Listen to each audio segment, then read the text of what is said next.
दूरदर्शी सोच, नवाचार और इच्छा शक्ति से अभ्युदय मध्य प्रदेश की सपनों को साकार कर रहे हैं। और आज उनके साथ माननीय श्री कप्तान सिंह सोलंकी जी, पूर्व राज्यपाल महोदय, श्री माखन सिंह जी, पूर्व संगठन मंत्री हमारे, श्री जगदीश देवड़ा जी, उप मुख्यमंत्री मध्य प्रदेश, श्री अशोक पांडे जी, पूर्व चेयरमैन MPPAC, आदरणीय कृष्णा गौर जी, राज्य मंत्री मध्य प्रदेश शासन, श्री रामकिशोर कुसमारिया जी, श्री कैलाश सोनी जी, आदरणीय श्री तपन भौमिक जी, उमाशंकर गुप्ता जी, आदरणीय रामेश्वर शर्मा जी, भगवान दास सबनानी जी और हमारे ऐसे सैकड़ों हमारे लोकतंत्र सेनानी जिन्होंने भारत की लोकतांत्रिक मूल्यों के लिए अपना सर्वस्व समर्पित किया है। आइए प्रदर्शनी का वो हजारों अगर बात करें वो लाखों लोकतंत्र सेनानी हैं जो प्रदेश के अलग अलग हिस्सों से, देखिए एक बार करतल ध्वनि तालियों के साथ लोकतंत्र सेनानियों का सम्मान करेंगे हम सब। पुष्प की पंखुड़ियों की बारिश करके प्रदेश के माननीय मुख्यमंत्री डॉक्टर मोहन यादव जी, माननीय महनीय हमारे अतिथिगण, उन व्यक्तित्वों का सम्मान है जिन्होंने लोकतांत्रिक मूल्यों को, नागरिक स्वतंत्रता और संविधान की व्यवस्था के लिए अपना सर्वस्व समर्पित कर एक मुस्कुराता हुआ लोकतंत्र दिया है। आज के इस पावन कार्यक्रम में प्रदेश के यशस्वी जननायक माननीय मुख्यमंत्री डॉक्टर मोहन यादव जी, माननीय उप मुख्यमंत्री जगदीश देवड़ा जी, प्रदेश के हमारे बीजेपी प्रभारी महेंद्र सिंह जी, माननीय सभी अतिथिगण देख सकते हैं। भारत माता की, भारत माता की। मुख्यमंत्री जी हमारे बीच पधार चुके हैं। मैं सभी अतिथियों से आग्रह करूंगा कि कृपया दीप प्रज्वलन के लिए पधारें।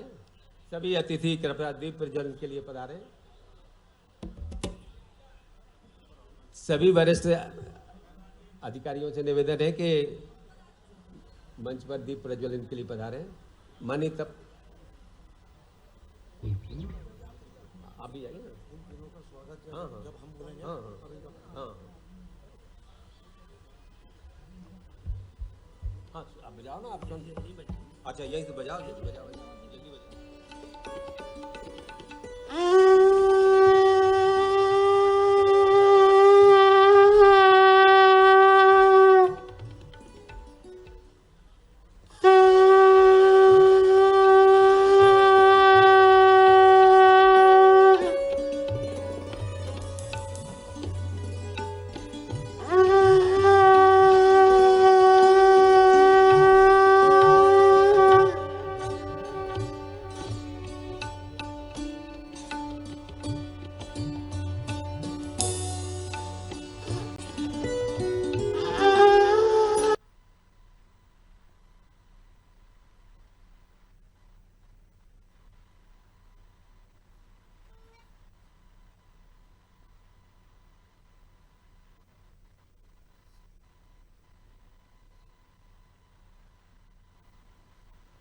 जी ये जहाँ भी हमारे कार्यक्रम होते हैं शंख ध्वनि से सबका स्वागत करते हैं। राजेंद्र आर्य जी ग्वालियर हैं।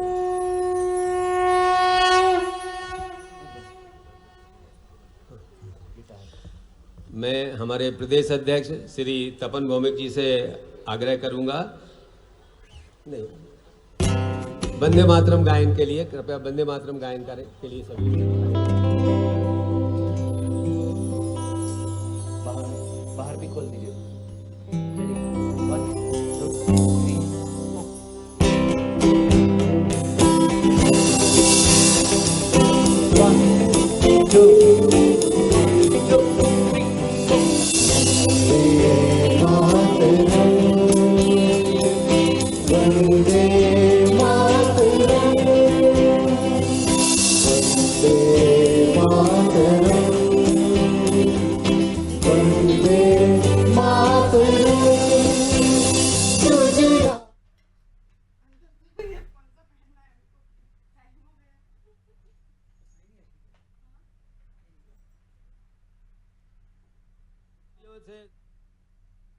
सम्मान करें।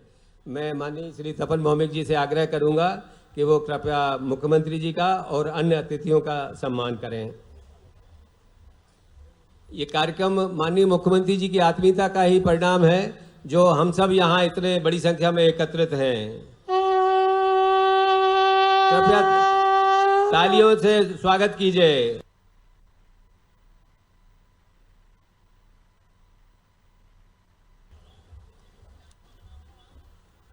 एक बार पुनः तालियों की गड़गड़ाहट होते रहे तो हम सबका मनोबल बढ़ता रहेगा।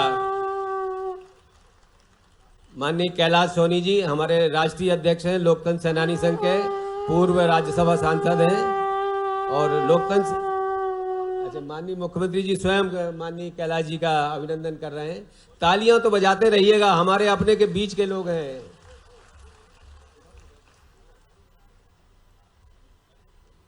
माननीय कप्तान सिंह जी पूर्व राज्यपाल पंजाब एवं हरियाणा के, वो हमारे मीसाबंदी हैं, इसलिए हम उनके प्रति अत्यंत कृतज्ञता ज्ञापित करते हैं कि वो हमारे बीच पधारे हुए हैं। कृपया तालियों की गड़गड़ाहट होते रहे।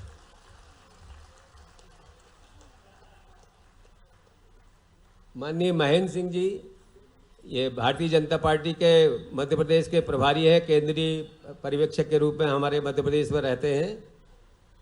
माननीय डॉक्टर महेंद्र सिंह जी,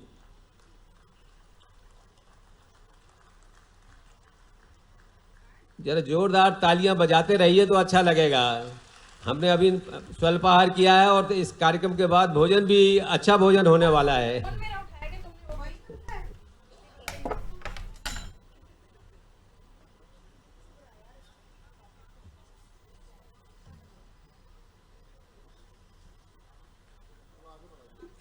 सुधीर अग्रवाल जी, ये हमारे भोपाल के शिक्षा के क्षेत्र में अग्रणी व्यक्ति हैं। माननीय मुख्यमंत्री जी, माननीय तपन जी इस तरफ आइए। माननीय मेघराज जी का माननीय मुख्यमंत्री जी स्वयं सम्मान कर रहे हैं।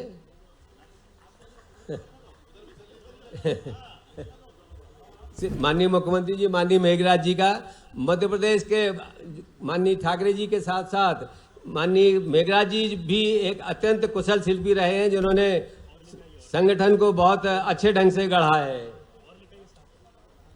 माननीय माखन सिंह जी, जो हमारे प्रदेश के पूर्व संगठन महामंत्री रहे हैं बीजेपी के, वो हमारे बीच पधारे हैं। वो स्वयं मीसाबंदी रहे हैं। हम उनका अत्यंत स्वागत करते हैं, आत्मीयता से स्वागत करते हैं। माननीय मुख्यमंत्री जी स्वयं उनका सम्मान कर रहे हैं।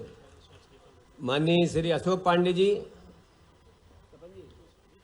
आगे आ तो जाइए, आप भी साथ रहिए। माननीय अशोक पांडे जी हमारे प्रदेश के प्रांत संघ चालक हैं और वरिष्ठ न्यायिक शिक्षाविद रहे, न्यायिक अधिकारी रहे हैं।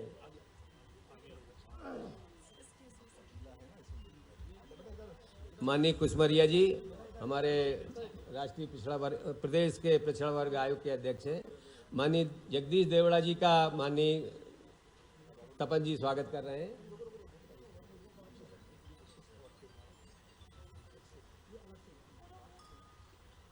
माननीय देवड़ा जी का हार्दिक स्वागत। तालियां बजाइएगा, हमारे लिए माननीय देवड़ा जी बहुत कुछ करने वाले हैं।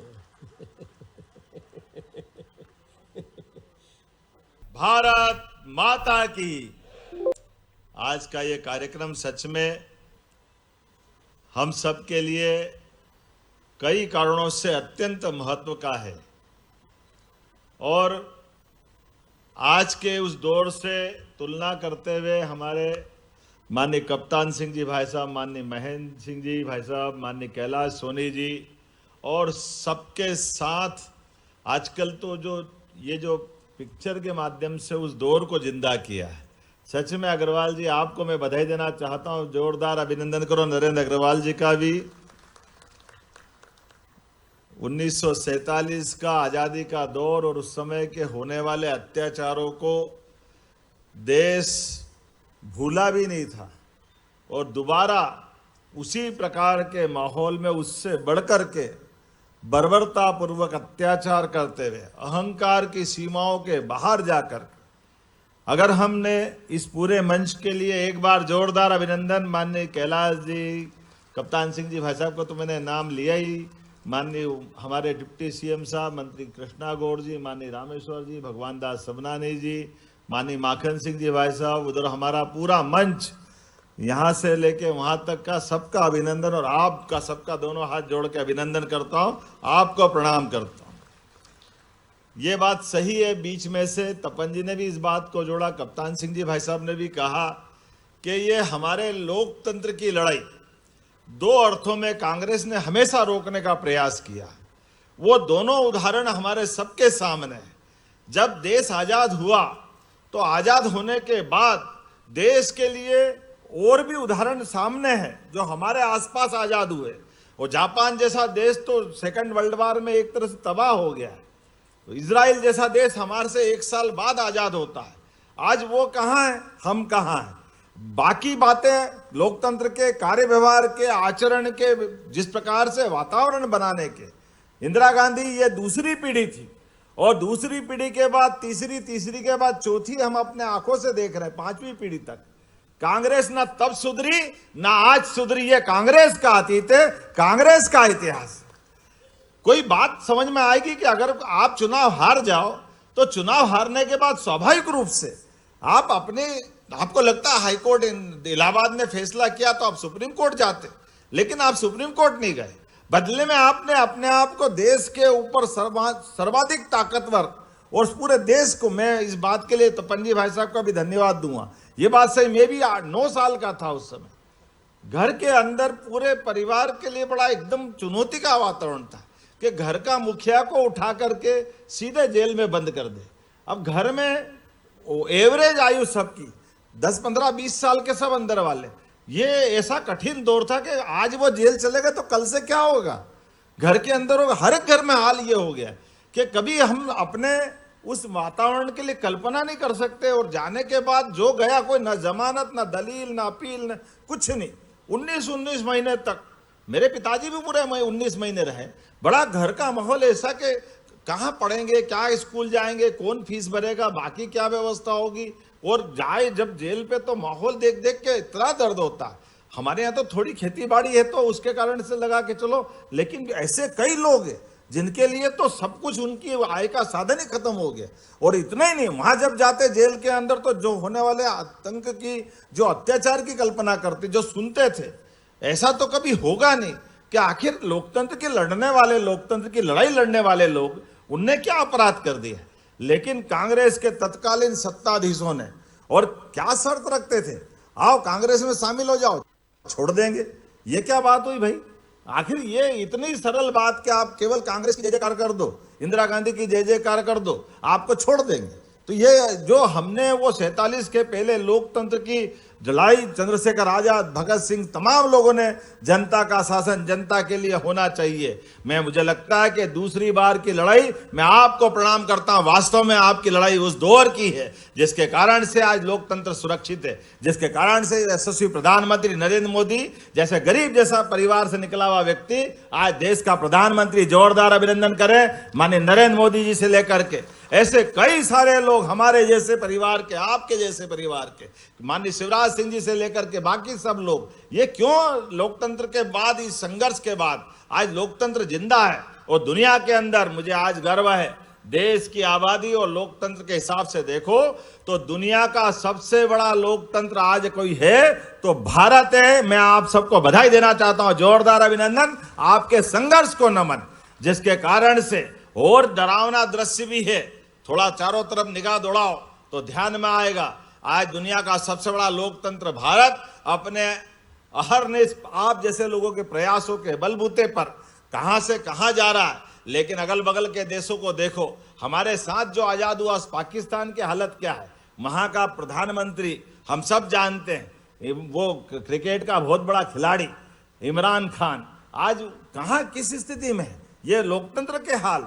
और एक नहीं, ऐसे कई देश बता सकता हूं। और आज के समय में तो और अलग प्रकार का समय चल रहा है। ऐसे समय में सच में इस लोकतंत्र की मसाल को जलाए रखना ये हम सब के लिए आवश्यक है। मैं आज के इस अवसर पर अपना सब कुछ लुटाकर आपातकाल के कठिन से कठिन यातनाओं को सह करके भी भारत मां के सच्चे सपूतों ने आपने जो संघर्ष किया, आपका मैं सम्मान करता हूं, आपका अभिनंदन करता हूं, आपका स्नेह के साथ आशीर्वाद भी चाहता हूं। हमारी सरकार ने, तपन जी बोलने में हमारे संगठन मंत्री भी रहे, प्रेम भाव में बहुत अच्छी बात भी कर देते हैं। हमने कहा भाई, जब हमसे कहा कि हमने तो अभी तक यहाँ कार्यक्रम किया, आपका क्या कहना? हमने कहा भाई साहब ये तो छोड़ो, आपको कहाँ कार्यक्रम करना, जहां कार्यक्रम करना मैं आपके साथ सबसे पहले खड़ा हूं। मुझे तो अच्छा लगेगा लोकतंत्र सेनानियों का कार्यक्रम करना, इससे अच्छी क्या बात। तो ये तीसरा साल भी हमारे बीच में है और मैं मान के चलता हूं आयु के मामले में तो मैं बोलूंगा नहीं, कप्तान सिंह जी भाई साहब ने कह ही दिया 95 का हिसाब, तो मैं क्या बताऊं। हम तो शतायु की बात करते हैं। भगवान करे हमारे जितने लोकतंत्र सेनानी ये शतायु हो, और शतायु क्यों हो, हमारे लिए तो आत्मा परमात्मा ये जन्मों का क्रम सनातन संस्कृति के आधार पर देखते हैं। लेकिन आज के इस अवसर पर जिनका अभिनंदन हुआ उनको भी प्रणाम कर रहा हूं। माननीय कप्तान सिंह जी भाई साहब, माननीय मेघराज जी, माननीय माखन सिंह जी, माननीय हमारे सारे के सारे जितने वरिष्ठ जन, उनके साथ जब आपने इस कार्यक्रम को करने की बात कही तो कुछ बातें और जोड़ी है। मैं आपकी इन सारी बातों से सहमत हूं। आपने कहा कुछ अलग से हमारी घोषणा भी कर दो। आपने कहा कि तीर्थ यात्रा पे स्वतंत्रता सेनानियों को जाने के लिए, लोकतंत्र सेनानियों को एक ट्रेन, तो हमने कहा एक स्पेशल ट्रेन कर देंगे, आप आराम से जहां आपको यात्रा करना है सरकार के माध्यम से आपकी यात्रा कराएंगे। इसमें क्या आपत्ति है? अरे हमारे लिए तो सौभाग्य की बात है। आपने रेस्ट हाउस, सर्किट हाउस में 2 दिन निःशुल्क रुकने की बात कही, निश्चित रूप से मैं रुकने के लिए व्यवस्था करने की घोषणा करता हूं। आप ताली वाली बजा करके बता सकते हैं। इसी के साथ साथ हमारे लिए आपने कहा दिवंगत लोकतंत्र सेनानियों के बलिदान को याद रखें, इसलिए लोकतंत्र सेनानियों के योगदान के शिलालेख उनके निवास क्षेत्र के आसपास लगाने के भवन, पार्क या मार्ग का नाम रखने के लिए मैं सहमत हूं। आप बताते जाना, उनके नाम पर हम करने के लिए पूरा हमारी तरफ से सहमति है कि वो होना चाहिए। स्वतंत्रता संग्राम सेनानियों, लोकतंत्र सेनानियों के इलाज के लिए सीमा की भुगतान राशि के आपने लिमिट की बात कही, तो इसमें क्या तकलीफ है? बिल्कुल हम आपका पूरी चिंता करेंगे, जो खर्चा लगेगा सरकार देने के लिए तैयार रहेगी, इसमें कोई मना नहीं। बल्कि एक बात इसमें छोड़ दी, मैं और जोड़ देता हूँ। हमारे लोकतंत्र सेनानी अपने राज्य के अंदर कई जगह छोटे छोटे स्थान पर भी रहते हैं, और ऐसे में कभी कोई गंभीर बीमारी पड़ी और वहाँ राज्य के उस अस्पताल में इलाज नहीं है तो हमारी एयर एम्बुलेंस निःशुल्क लेकर के आएगी और उनका इलाज कराएगी। ये व्यवस्था भी हमारी सरकार के माध्यम से होगी, क्योंकि चिकित्सा में अच्छे इलाज के लिए, त्वरित गति से पहुंचाने के लिए आज के ज़माने में जब हमने ये योजना सबके लिए लगाई है तो लोकतंत्र सेनानियों को क्यों लाभ नहीं मिलना चाहिए? इसका लाभ मिलना ही चाहिए, क्योंकि बीमार कहीं भी हो, हमारे कोई भी है, अपने स्वजन है, इसीलिए उसकी चिंता करना चाहिए। जिनके ताम्रपत्र, आपने पहले कहा कि लोकतंत्र वृद्धावस्थाकरण ट्रेजरी या जिला बदलाना चाहते हैं, बैंक का खाता या शाखा बदलाना चाहते, उनको ये सुविधा देना चाहिए, तो इसमें कोई दिक्कत नहीं, बिल्कुल दी जाएगी। जोरदार ताली बजाओ, आपने जो मांगा ये सब दे देंगे। आपने कहा जिनके ताम्रपत्र अभी तक नहीं मिले हैं, कलेक्टर को आवेदन दे दे, उनको ताम्रपत्र दिया जाएगा। तो इसमें ताम्रपत्र में तो कोई परेशानी नहीं है, सूची भी फाइनल है, सूची में कोई नाम बढ़ाने की जरूरत भी नहीं, वो के वही है। तो उसमें जिसने नहीं ली है उनको देने की घोषणा करते हैं, उसमें कोई परेशानी नहीं। आपने कहा मध्य प्रदेश के समस्त कार्यालय में लोकतंत्र सेनानी जहां भी जाते हैं वहाँ अधिकारी सम्मान के साथ उनको मिलने में प्राथमिकता दे, ये अच्छी बात है। वैसे हमारी सरकार के माध्यम से हर एक व्यक्ति को जहाँ जिस प्रकार से मिलने जाना है, और ऐसे में अगर लोकतंत्र सेनानी जा रहे हैं, और ये तो ऐसी बात है कि आपके लिए क्यों मौका नहीं होना चाहिए। हमने तो कहा हर वृद्ध बुजुर्ग के साथ हर एक वरिष्ठ नागरिकों को सम्मान के साथ अधिकारियों को मिलना चाहिए। मैं आपकी इस बात से भी सहमत हूँ, बराबर सम्मान के साथ मिलेंगे और उनसे बात करेंगे, उनकी कठिनाई को समझेंगे, उनके सकारात्मक सुझावों को स्थानीय स्तर पर लागू करने का काम करेंगे। और खास करके ये बात सही है, हमारे अपने जीवन काल में आज ये वाकई बड़ा दिन है जिसके आधार पर हम अपने कांग्रेस के उस चरित्र को देखते हैं, जब एक तरफ वो लाल किताब बताकर संविधान की बात करते हैं, लेकिन संविधान का सबसे ज्यादा दुरुपयोग किसी ने किया है तो आजादी के बाद कांग्रेस और उनकी 5 पीढ़ी तक ने किया। वो किस मुंह से कहेंगे कि हम लोकतंत्र की बात करते, संविधान की बात करते? कांग्रेस ने हमेशा इस देश के साथ एक परिवार को आगे बढ़ाते हुए से सब लोगों को अपने ताकत के भरोसे से दबाने का काम किया है। लेकिन मैं आज जिनके सामने बैठा हूं, उन्होंने वापस आजादी की मशाल दूसरे रूप में जला करके आज दुनिया के सामने भारत का मान सम्मान बढ़ाते हुए, सच में कहा महेंद्र सिंह जी भाई साहब ने कि आज हम अपनी आर्थिक ताकत बने। तो बताओ कहाँ आपको कितना लंबा टाइम मिला और कहाँ मोदी जी को 10-12 साल का समय मिला, लेकिन इस 10-12 साल में कितना प्रकार से काम किया। और ये वाकई आपके सबके संघर्ष का परिणाम है कि एक स्वयंसेवक आज शाखा से निकल करके अपने काम करते करते जिस प्रकार से काम जो मिल जाए उसको श्रेष्ठता के साथ करते हैं, इसी का परिणाम है। ये संघ का शताब्दी वर्ष भी है और हम सबको गर्व है कि हाँ, हम डॉक्टर हेडगेवार के 1925 से बाद की यात्रा चलने वाले उस विशाल परिवार का हिस्सा हैं, जो जब जब भी आवश्यकता पड़े देश के अंदर ऐसे मसलों पर अपनी परीक्षा में कसौटी पे खरे उतरते हैं। मेरी अपनी ओर से इस पूरे आयोजन के लिए सभी आयोजनकर्ता को बहुत बहुत बधाई। भारत माता की, भारत माता की, बहुत बहुत धन्यवाद। भारत माता की जय। बंधुओं, आभार प्रदर्शन के लिए मैं जिन्हें बुला रहा हूं वो हैं हमारे संतोष शर्मा जी, जो हमारे